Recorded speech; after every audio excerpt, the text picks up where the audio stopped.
అదే రకంగా ఇతర పార్టీలు కూడా అదే వచ్చినాయి. అదే రకమైన క్రమంలో, అదే రకమైన సంఖ్యలో, అదే రకమైన వరుసలో రేపు కవిత పార్టీ కూడా నిలబడిపోతూ ఉంది. రైట్. ఆమెకు పెద్దగా ఇంతగానం చర్చించుకునే అవసరం ఉన్నది, ప్రాధాన్యత ఉన్నది అని అయితే మేము భావించట్లేదు. రైట్ అండి, రైట్. థ్యాంక్ యూ అండి మల్లయ్య యాదవ్ గారు. రైట్, ఇక కాంగ్రెస్ అధికార ప్రతినిధి చరణ్ కౌశిక్ యాదవ్ గారు ఫోన్ ఇన్ లో సిద్ధంగా ఉన్నారు. నమస్తే అండి చరణ్ కౌశిక్ గారు. నమస్తే మేడం. నమస్తే. నమస్తే. తెలంగాణ రాష్ట్ర సేనగా కూడా టీఆర్ఎస్ గా కూడా కవిత గారు ఇందాకే ఆమె పార్టీ పేరును కూడా ప్రకటించడం జరిగింది.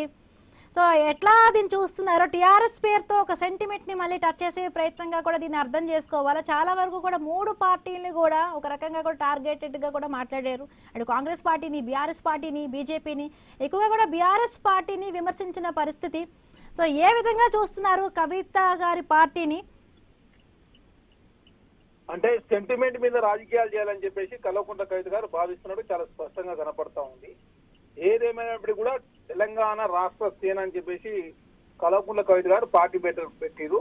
అదే కాకుండా తెలంగాణ రాష్ట్ర సమితి పేరు ఉండే విధంగా, అంటే గతంలో నుంచి చర్చ జరుగుతా ఉంది, టీఆర్ఎస్ పేరే ఉంటదని చెప్పేసి, అదేవిధంగా ఆ పేరు వచ్చే విధంగా కల్వకుంట్ల కవిత గారు టీఆర్ఎస్ వచ్చే విధంగా తెలంగాణ రాష్ట్ర సేన అని చెప్పేసి పేరు పెట్టుకోవడం జరిగింది. కాంగ్రెస్ పార్టీకి వచ్చిన నష్టమే లేదు. ఎందుకంటే ప్రతిపక్ష పార్టీలు తెలంగాణ రాష్ట్ర ఎన్ని పార్టీలు అన్ని కాంగ్రెస్ పార్టీకి లాభం. ఎందుకంటే అదే ప్రభుత్వ వ్యతిరేక ఓటు చీదే అవకాశం ఉంటుంది కాబట్టి అది ప్రధానంగా బీఆర్ఎస్ పార్టీకి మాత్రమే నష్టం జరుగుతుంది. కాంగ్రెస్ పార్టీకి కల్వకుంట్ల కవిత పార్టీ ద్వారా కాంగ్రెస్ పార్టీకి వచ్చే నష్టమే లేదు. అదే కాకుండా తెలంగాణ సెంటిమెంట్ ఆధారపడి తెలంగాణ రాష్ట్రంలో బీఆర్ఎస్ పార్టీ తెలంగాణ రాష్ట్రంలో ప్రతిసారి సెంటిమెంట్ రెచ్చగొట్టే ప్రయత్నం వారు చేస్తారు కాబట్టి సెంటిమెంట్ సంబంధించిన ఓట్లు మాత్రమే చీదే అవకాశం ఉంటుంది కాబట్టి అది కాంగ్రెస్ పార్టీకి వచ్చే నష్టమే లేదు. కల్వకుంట్ల కవిత పార్టీ ద్వారా తెలంగాణ రాష్ట్రం ఏదో జరుగుతుంది అని చెప్పేసి నేను భావిస్తున్నాను. ఏదేమైనప్పుడు కూడా తెలంగాణ రాష్ట్రంలో కాంగ్రెస్ పార్టీ కావచ్చు, తర్వాత second BRS party, third BJP, fourth Kalvakuntla Kavitha గారు ఉండే అవకాశం ఉంది కాబట్టి కల్వకుంట్ల కవిత పార్టీ అనేది బీఆర్ఎస్ పార్టీకి ప్రధానంగా నష్టం జరిగే అవకాశం ఉంది. అదే కాకుండా ప్రతిపక్షాలకు నష్టమే అవకాశం తప్ప అధికార పార్టీ కాంగ్రెస్ పార్టీకి ఎలాంటి నష్టం లేదనేది చాలా స్పష్టం. ఎస్, అంటే ఆవిడ మాట్లాడుతూ కూడా సీఎం రేవంత్ రెడ్డిని ఒక కర్కోటకుడుగా, హిట్లర్గా కూడా, హిట్లర్తో పోలిస్తూ కూడా మాట్లాడారు. ఇలా మాట్లాడడం కరెక్ట్ కాదు. బట్ ఎందుకంటే వెలుగుమట్లలో ఒక హైడ్రా ఇన్సిడెంట్ జరిగితే ఒక గర్భిణికి అబార్షన్ అయ్యి తండ్రి పెట్టుకున్న గోడు చూస్తే అసలు ఆ కనికరం కూడా కరగలేదు. అన్ని రిజిస్ట్రేషన్ పత్రాలు కరెక్ట్గా ఉన్నా కూడా ఆ విధమైన అక్కడ కూల్చివేతలు చేశారు. అందుకే నేను హిట్లర్తో పోల్చాలంటూ కూడా మాట్లాడుతూ కూడా కొన్ని ఆవిడ చెప్తూ కూడా అంటే విద్యకు సంబంధించి కూడా ఉచిత విద్యను ఇస్తామంటూ కూడా ఆవిడ ప్రకటించారు. కొన్ని మేనిఫెస్టోకి సంబంధించి కూడా ఈ పార్టీ ఆవిర్భావం రోజే మొత్తంగా కూడా ఆవిడ మాట్లాడడం జరిగింది. ఇంకొకటి, ఇప్పుడు ప్రతిపక్షంలో ఉన్నామేమో కానీ 2 ఏళ్ల పాటు ప్రధాన ప్రతిపక్షంగా ఉంటూ 2 ఏళ్ల తరువాత అధికారంలో ఉంటామంటూ కూడా చాలా గట్టిగా మాట్లాడారు ఈరోజు. మేడం, ఆమె హిట్లర్తో పోల్చడానికి కాంగ్రెస్ పార్టీకి మేము తీవ్రంగా ఖండిస్తా ఉన్నాం. ఎందుకంటే ఆమె ప్రచారం కోసం మాత్రమే ఆమె హిట్లర్ అని పోతే ప్రయత్నం చేసింది. ఇక్కడ చాలా స్పష్టంగా కాంగ్రెస్ పార్టీ ఎక్కడ కూడా చాలా డెమోక్రటిక్ వేలా ముందుకు పోయే ప్రయత్నమే కాంగ్రెస్ పార్టీ చేస్తుంది. ఎందుకంటే మీరు చూశారు, వెలుగుమట్ల అయినా లేదు నాగర్ కర్నూలు సంఘటన అయినా, నిన్న ఆర్టీసీ కార్మికుల సమ్మె అయినా కూడా చాలా మానవీయ కోణంలో కాంగ్రెస్ పార్టీ ముందుకు పోతుంది. కాబట్టి వెలుగుమట్లలో ఎవరైతే నిజమైన లబ్ధిదారులు ఉన్నారో గుర్తించి రాష్ట్ర ప్రభుత్వం వారికి జాగా ఇస్తూనే ఇంద్రమిల్లు కూడా కేటాయించింది రాష్ట్ర ప్రభుత్వం. అది కాంగ్రెస్ పార్టీకి ఉన్నటువంటి చిత్తశుద్ధి.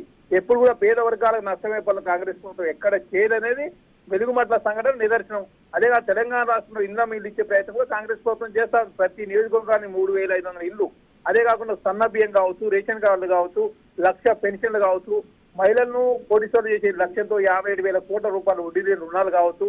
తెలంగాణ రాష్ట్రంలో కాంగ్రెస్ ప్రభుత్వం ముందుకు పోతూ రాష్ట్ర ఆర్థిక పరిస్థితి సహకరించినప్పటికీ కూడా నిన్న ఆర్టీసీ కార్మికులకు సంబంధించి 32 డిమాండ్లలో 31 డిమాండ్ పరిష్కరించి ఒక డిమాండ్ కోసం కమిటీని కాన్స్టిట్యూట్ చేసింది రాష్ట్ర ప్రభుత్వం.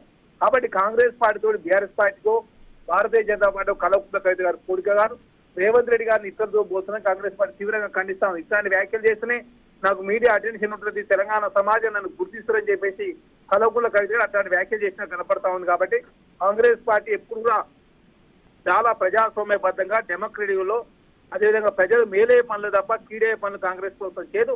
అలాంటి చేసే క్రమం వచ్చినప్పుడు ఖచ్చితంగా నిజమే ప్రజలు నష్టమయ్యే పరిస్థితి ఉంటే ఖచ్చితంగా మా నిర్ణయాలు కూడా వెనుక చాలా సందర్భాల్లో కాంగ్రెస్ పార్టీ వెనకకు తీసుకొని ఖచ్చితంగా పేద వర్గాల న్యాయమే పనులే కాంగ్రెస్ పార్టీ చేసింది. కాబట్టి అనవసరంగా చర్చ కోసం మాత్రమే కలవకుండా కవిత గారు Yes, చరణ్ గారు అటు బీఆర్ఎస్ నుంచి కూడా అంటే ఇప్పుడు ఏదైతే నిన్న జరిగిందో ఆర్టీసీ ఇన్సిడెంట్ కి సంబంధించి కూడా దాన్ని డైవర్ట్ చేయడం కోసమే ఈ విధంగా ఈ రోజు మాట్లాడారంటూ కూడా అటు బీఆర్ఎస్ పార్టీ నుంచి కూడా మాట్లాడడం జరిగింది. వాళ్ళు బీఆర్ఎస్ పార్టీ వాళ్ళు కూడా ఒక ట్వీట్ వేశారు. అలాగే కాంగ్రెస్ పార్టీకి సంబంధించి కూడా రామ్మోహన్ రెడ్డి గారు కూడా ఒక ట్వీట్ వేయడం జరిగింది.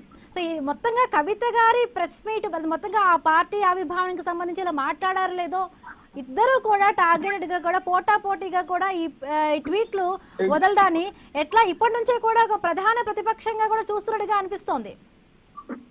మేడం ప్రధాన ప్రతిపక్షం కాదు, ప్రతిపక్షాల మధ్య ఓట్లు సీలే ప్రయత్నం కావచ్చు, ప్రతిపక్షాల మధ్య ఓట్లు సంబంధించిన అంశం కావచ్చు, ప్రతిపక్షాలు పోటీపడే ప్రయత్నమే తప్ప కాంగ్రెస్ పార్టీకి వచ్చిన నష్టం లేదు. కాంగ్రెస్ పార్టీకి ఎలాంటి నష్టం లేదు. కాంగ్రెస్ పార్టీ దానివల్ల వచ్చిన నష్టం లేదు. కల్వకుంట్ల కవిత పార్టీతోటి కాంగ్రెస్ పార్టీకి ఎలాంటి నష్టం లేదు. ప్రతిపక్షాల మధ్య మాత్రమే ఆ వాతావరణం కావచ్చు, వాళ్ళు ఎవరు నెంబర్ వన్ నుండి ప్రయత్నమే చేసుకుంటారు. దానిలో భాగంగా కల్వకుంట్ల కవిత ఇట్లాంటి వ్యాఖ్యలు చేసి ఉండొచ్చు. అదే కాకుండా ఆమె డెమోక్రటిక్ వేలో ఆమె పార్టీ పెట్టుకునే అవకాశం ఎవరికైనా ఉంటుంది. ఎందుకంటే పార్టీ పెట్టదని కాంగ్రెస్ పార్టీ భావిస్తలేదు. కాంగ్రెస్ పార్టీ పెట్టుకునే ఎవరు పార్టీ పెట్టుకున్న వాళ్ళు పార్టీ పెట్టుకుంటారు, పని చేసే వాళ్ళు పని చేసుకోరు. కానీ ఇద్దరితో భోజనాన్ని మాత్రం కాంగ్రెస్ పార్టీ ఖండిస్తుంది. చాలా డెమోక్రటీలో కాంగ్రెస్ ప్రభుత్వం ముందుకు పోతా ఉంది. రెండోసారి తెలంగాణ రాష్ట్రంలో కాంగ్రెస్ పార్టీ అధికారంలోకి వస్తుంది. ప్రజలకు ఇచ్చిన ప్రతి హామీ నెరవేర్చే ప్రయత్నంలో ప్రభుత్వం ముందుకు పోతూ గత 9 సంవత్సరాల కాలంలో ఒక నియంత ముఖ్యమంత్రిగా ఉన్నప్పుడు సొంత కూతురు ఎంపీగా ఎమ్మెల్సీగా ఉండి ఆనాడు మాట్లాడిన కవిత ఈ రోజు మాట్లాడితే తెలంగాణ సమాజం అంగీకరించు. మొదటగా కల్వకుంట్ల కవిత కేసీఆర్ గారి గురించి, బీఆర్ఎస్ పార్టీ గురించి, బీఆర్ఎస్ పార్టీ చేసిన అప్పుల గురించి, ఆర్థిక విధ్వంసం కూడా అన్నిటి గురించి మాట్లాడి కాంగ్రెస్ పార్టీ గురించి మాట్లాడితే తెలంగాణ సమాజం అంగీకరిస్తారు. కానీ మీరు కాంగ్రెస్ పార్టీ మీద విమర్శ చేస్తా టీఆర్ఎస్ పార్టీని కేసీఆర్ గారు ఏమనంటే తెలంగాణ సమాజం అంగీకరించరు. ఖచ్చితంగా ప్రతిపక్షాల మధ్య ఓట్లు చేసే ప్రయత్నంలో కల్వకుంట్ల కవిత గారు సక్సెస్ అవుతారని చెప్పేసి భావిస్తాం. రైట్ అండి, రైట్.